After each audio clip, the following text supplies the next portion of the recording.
Good. Thank you, Chris. Um, I'll call the meeting to order at 2:03. Um, And the first item on the agenda, or second item on the agenda is committee and public comments. Is there any committee or public comment from the audience? If there's no public comment, I just have something. Pardon? If there's no comment here, I do And just there's have. no comment on the phone? Okay. Yeah, I did have something. I just wanted to explain why my door was shut and why Renee isn't here. The Department of Water Resources is currently having a webinar from 1 o'clock to 3 o'clock pertaining to the Governor's Executive Order N722 that was issued March 28th. One of the requirements of the executive order is that agencies do a preliminary water demand and supply assessment. So this purpose of this webinar is to explain the process, go through the reporting forms, how to fill them out. So that's why Renee isn't here. And depending on how long this goes, I've left it running, so I'm going to go in and rejoin if we get out early. It goes Okay. till 3 o'clock. I just wanted to know why she wasn't here and why I was behind closed doors. Okay, thank you. The item number 3 is the Indian Wells Valley Groundwater Authority, and that's my item. Before I get into Water District concerns, I would like to acknowledge the fact that the Water District was sent a letter from the GA requesting the Water District to pay for the fallowing program. I'm assuming that the staff has gotten a copy of it and read it. You probably know more about it than I did since you were involved in the staff write-up and all that. But I'm assuming that it'll be on the agenda for the upcoming meeting. For the board meeting? Yeah, for the board For meeting. our board meeting, yes.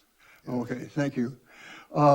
Getting back to Water District concerns, the 2021 annual report was sent to DWR without review by the board and without board approval.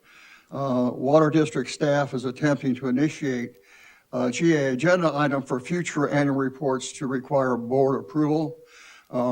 My feeling is that the annual reports aren't going to get any better until the board actually steps in and gets involved.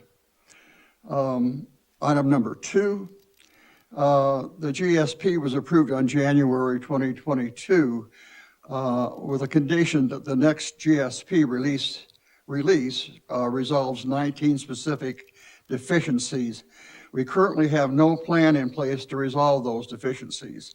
The budget passed last December did not comprehend the need to address that amount of corrective action. We need a plan and a schedule with a budget that ensures those 19 deficiencies will be addressed in a timely manner. I intend to work on getting the GA to develop such a plan. We'll see how that goes. Under financial activity, May is the 17th month after the end of the 2020 fiscal year. The 2020 audit has still not been released. Typically, the audit should be available 6 to 7 months after the end of the fiscal year. I'll know more by our board meeting whether it's going to be on the GA board agenda or not. In terms of project activities, the Department of Water Resources called out 2 primary deficiencies in the GSP evaluation summary. One of those deficiencies was a lack of mitigating the basin overdraft. As I have mentioned before, we cannot control the overdraft until we can measure the overdraft. The 2019 annual report did attempt to calculate a water year 2019 loss of groundwater and storage. That calculation disagreed with the GSP assumed value. Since then, there have been no new calculations of the overdraft due to failure to collect the needed well measurements. Stetson has now decided that we need to calculate a change to water and storage 2 different ways. Consequently, the GEA costs will increase, and I will be tracking this very closely until we can get this critical issue under control. It was announced by Stetson at our last meeting that most of the wells scheduled to be measured in March 2022 were measured. The 25 or so that were not measured are assumed to be not critical to the evaluation of sustainability indicators. With that, are there any questions from other directors, staff, or the public? Yes, sir.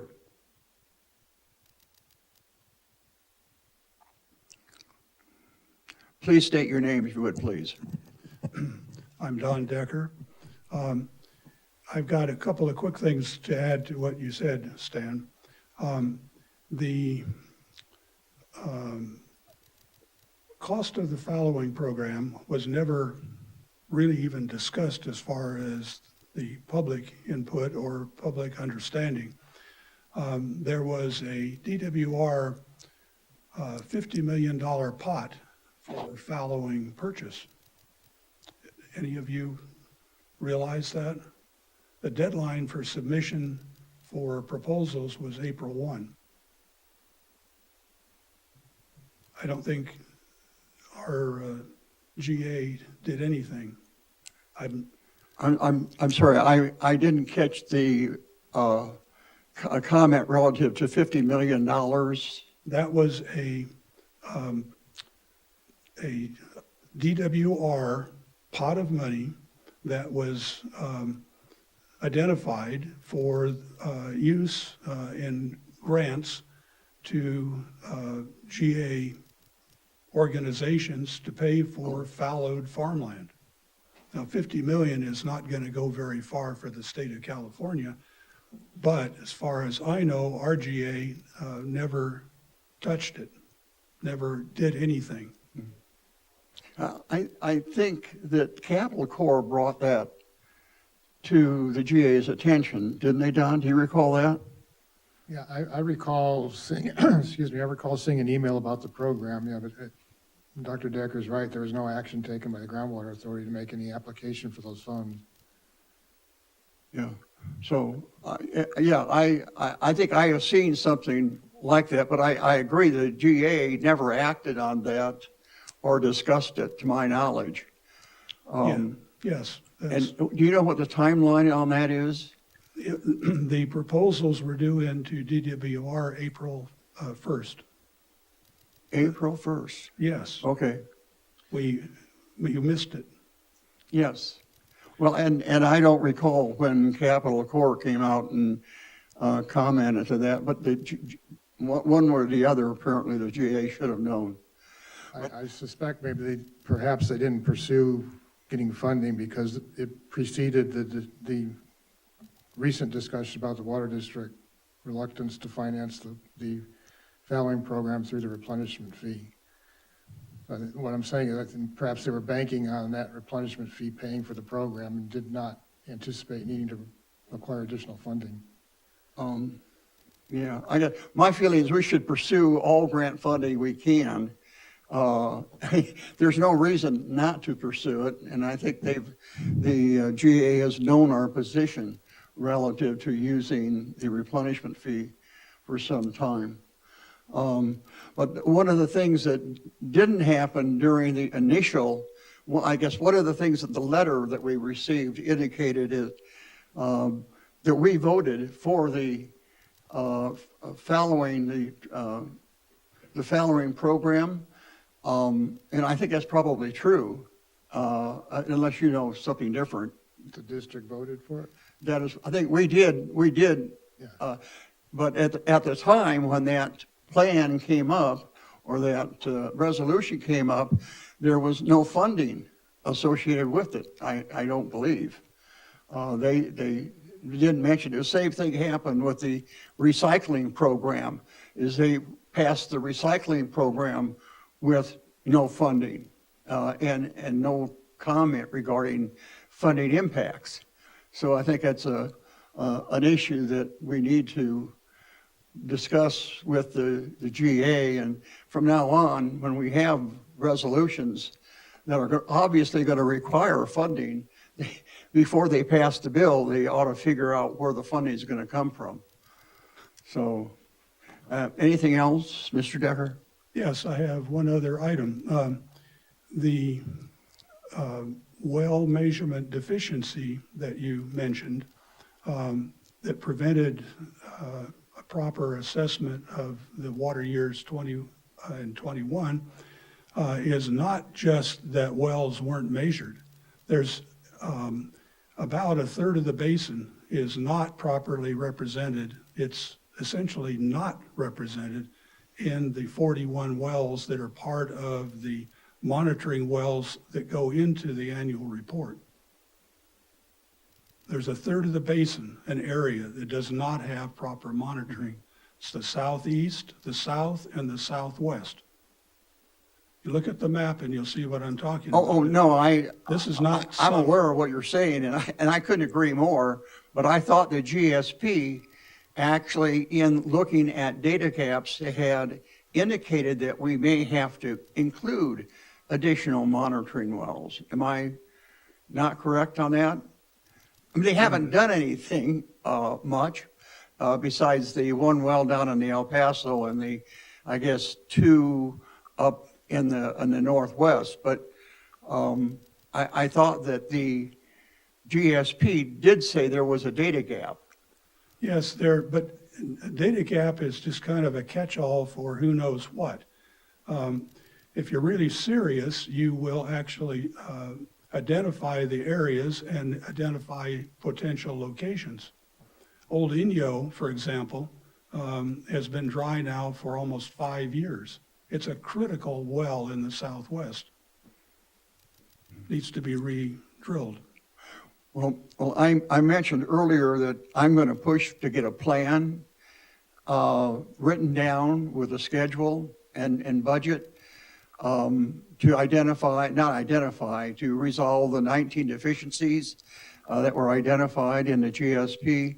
And so I guess I would suggest that you bring up the fact that you think there need to be, and I totally agree. The thing is, we need to get somebody actively involved in doing it and identify where those wells need to be. I have brought this up for the last 4 years in TAC meetings and in the public GA meetings over and over again, and I talk with Jean Moran regularly. She is perfectly aware of it. But it's a question of planning and budgeting. What you're talking about, Stan, is the POAM that we got started with thanks to the Navy's input. Yeah, unfortunately, we don't have that Navy individual with us anymore that forced that issue. So it's going to be, it's not going to be easy to force getting a plan through, but nonetheless, I'm going to try to push that. We'll see how far I get. You're not alone in pushing. Okay, appreciate it. Thank you, Don.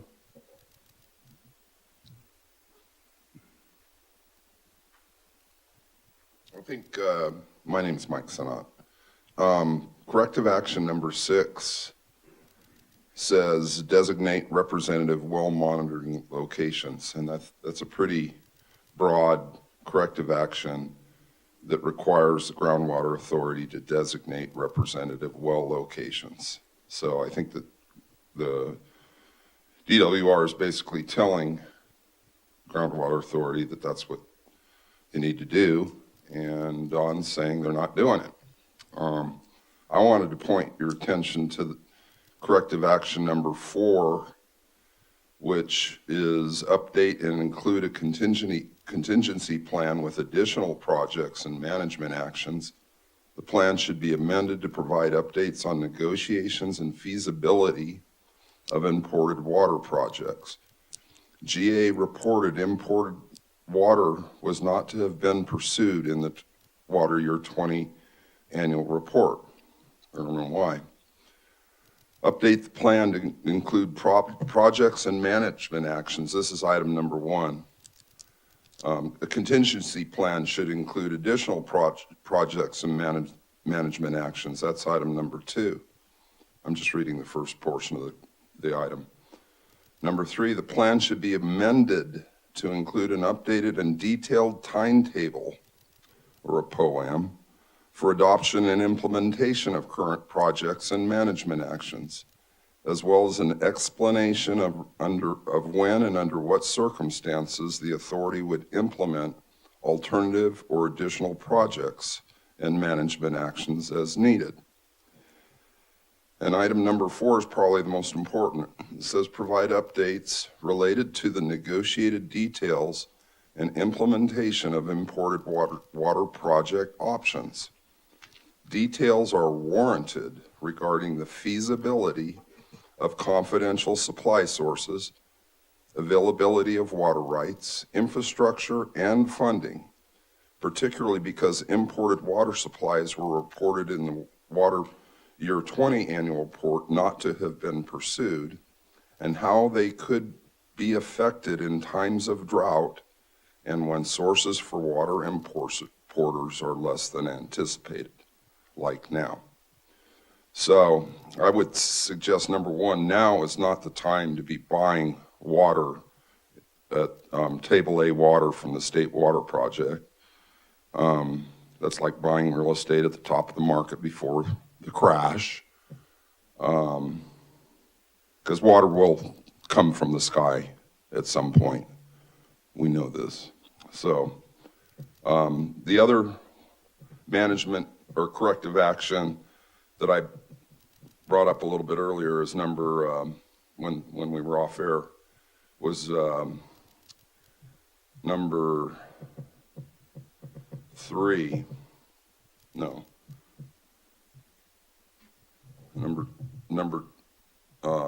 Number 2, which is define the connectivity of 3 hydrogeologic zones, fill data gaps. I believe that they're talking about looking at the entire watershed basin a little bit more seriously, and that includes the Rose Valley area. And they also mention provide a rationale for updating the management area. And the question I would have is whether or not the watershed basin should be the management area. And I would say yes, and that would include Coso, Argus, Rose Valley, El Paso, etc. So anyway, that's the little points of interest that I found in addition to what Stan mentioned. And I have this all on the Roadrunner 395 Facts and Flaws page, if anybody would like to look at it. Thank you. Thank you, Mike. Now, when they're talking about updating a plan, they're talking about updating the GSP. And what I'm saying is what we need to do is have a plan in place now to start looking at what needs to be done to satisfy the deficiencies that have already been pointed out. And that, of course, includes all those items that you just mentioned. So are there any other people in the audience or on the listening audience? No. Oh, okay. Thank you. I'm sorry, I didn't ask you. Did you have? Nice. Okay. Let's go on to item number 4, brackish water study. Okay, in a letter dated March 14th, 2022, the Department of Water Resources approved the project completion date for the brackish groundwater feasibility study from June 30th of this year, extending it to March 30th of 2023. Very little has occurred since the results of the aquifer test that was conducted during late March and April of 2021, and the sampling of NR1D and NR2D, the Neal Ranch wells, in November of last year. That information was shared with the group. Testing and sampling in the northern Brown Road agriculture area has shown the groundwater at a depth of 2,000 feet to be poor quality. TDS, total dissolved solids, has been as high as 34,000 parts per million, and boron content as high as 260 parts per million. So the information was shared with the group in January, and consensus is that the economic feasibility of treating that groundwater to produce potable water is very unlikely. However, additional work is currently underway to more fully evaluate the data and examine alternatives to extraction from that particular location and that depth. So I don't have anything beyond that. We're just hoping that it turns out to be a feasible project, but based on the results so far, it's looking like the cost to treat that water is going to be cost prohibitive. Any board comments? No. Are we still on time to have a report out in June or whenever it was? No, as I said, we request an extension to March of 2023. Oh, So DWR has granted that request, oh, so yeah, we've got more time. okay. Anybody from the audience have a comment?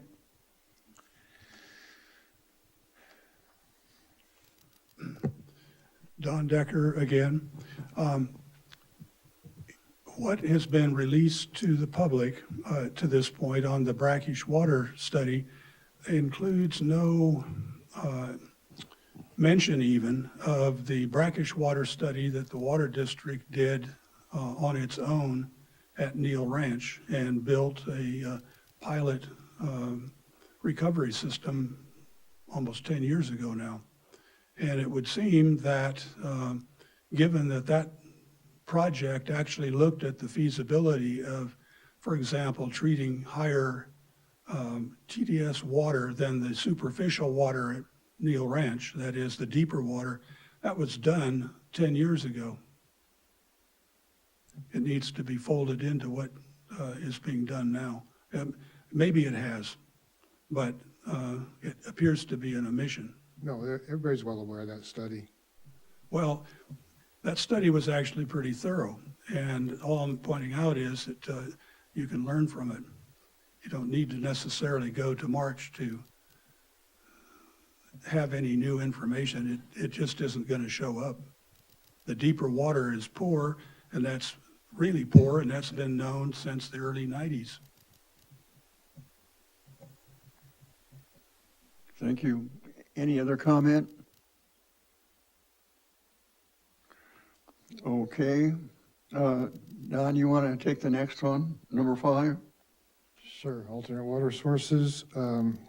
Again, as a reminder, at the January 19th board workshop, the board approved up to $200,000 to obtain and reprocess additional remote seismic sensing data collected during the 1980s within the El Paso subbasin area, and to update the hydrological conceptual framework, both of those tasks.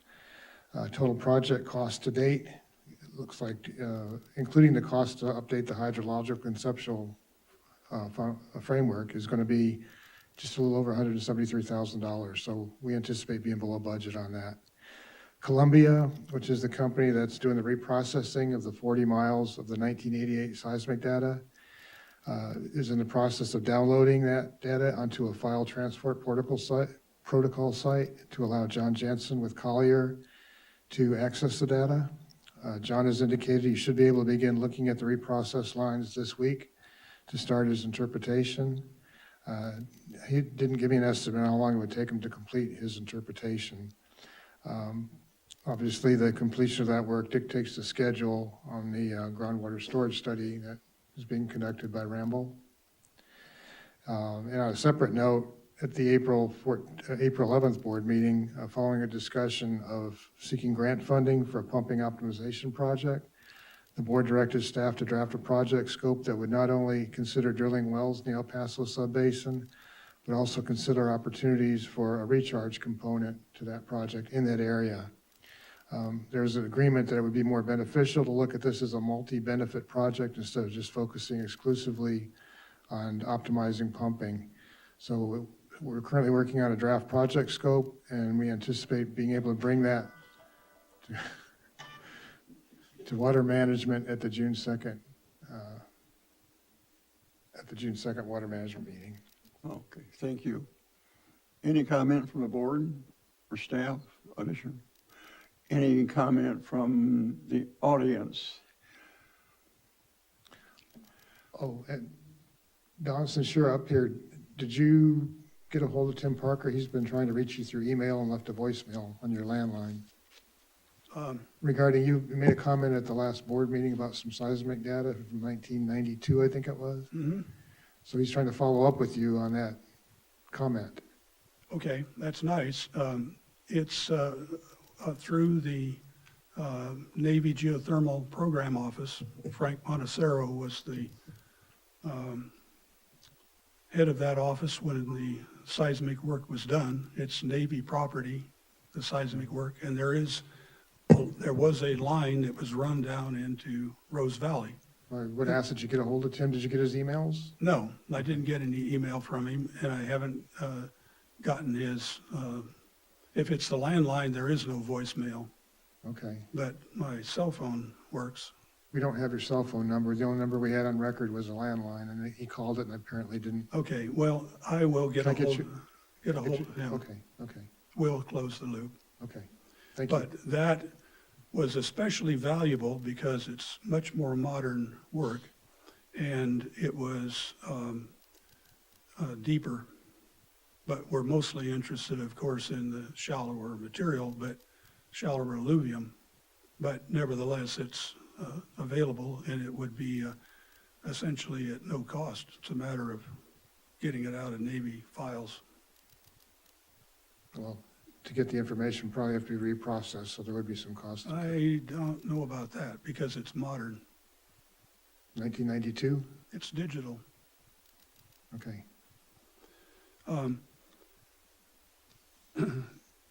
There are some things that we learned about the El Paso Basin from EP1. That's the DWR funded well that was completed last year.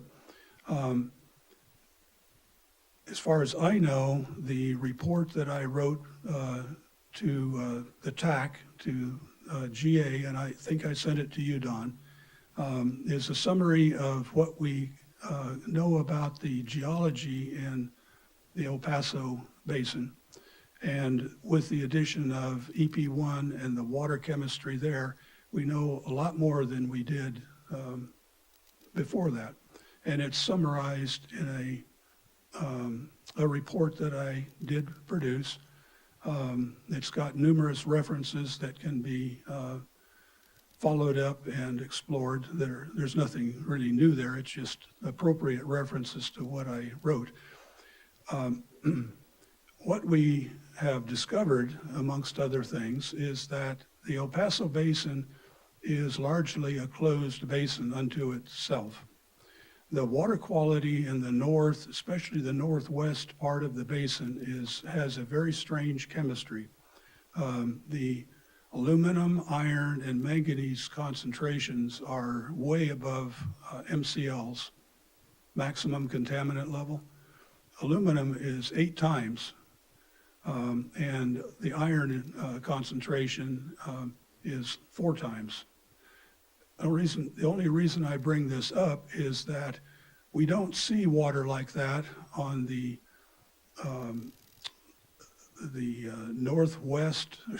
northeast side of what we've called the El Paso Barrier Fault. There's a 300-foot gradient that would drive water from the El Paso Basin into our basin, but we don't see any hint of that high aluminum water. That means that the leakage through that barrier fault is small. So the assumed recharge from the southwest the recharge from the El Paso Basin into the southwest is a lot smaller than we've assumed in our flow model. That's one thing you can conclude. The water levels in the El Paso Basin, and we're monitoring 4 now, are basically relatively stable from year to year. They're not declining, nor are they rising very much. There's hardly any water being pumped in the El Paso Basin. So what we're seeing is a basin that has very low recharge, which is what Pierre Saint-Amand talked about years ago, and which I've talked about myself over and over also. The watershed just simply isn't there for the recharge to be significant. So I understand completely the Water District's interest in trying to identify and potentially ultimately utilize a different source of water other than what we're currently using. But the El Paso Basin has already had a significant expenditure made in exploring it. The EP1 was close to $1 million, and the other two Bureau Rec wells that were drilled in the early 90s were about 300,000 apiece. So those are, of course, expenses that were made a long time ago. Today, if you were try to duplicate, those early Bureau Rec wells, you're going to end up with something like EP1 in cost. I brought copies of my El Paso Basin report, and whoever would like copies, I think I made 3 or 4. I also brought a copy for anyone who would like it, a paper that I've updated over and over again, which is called Simplified Hydrology Definitions and Concepts, with examples from the Indian Wells Valley. Some of you have no doubt seen that. I've updated it to bring current web-based references back alive again. Lots of papers are no longer archived where they used to be. So I have those papers, and anybody that would like them, I won't interrupt our meeting any further here, but I've got them with me. Thank you. Yeah, I would like copies of both. Any other comments?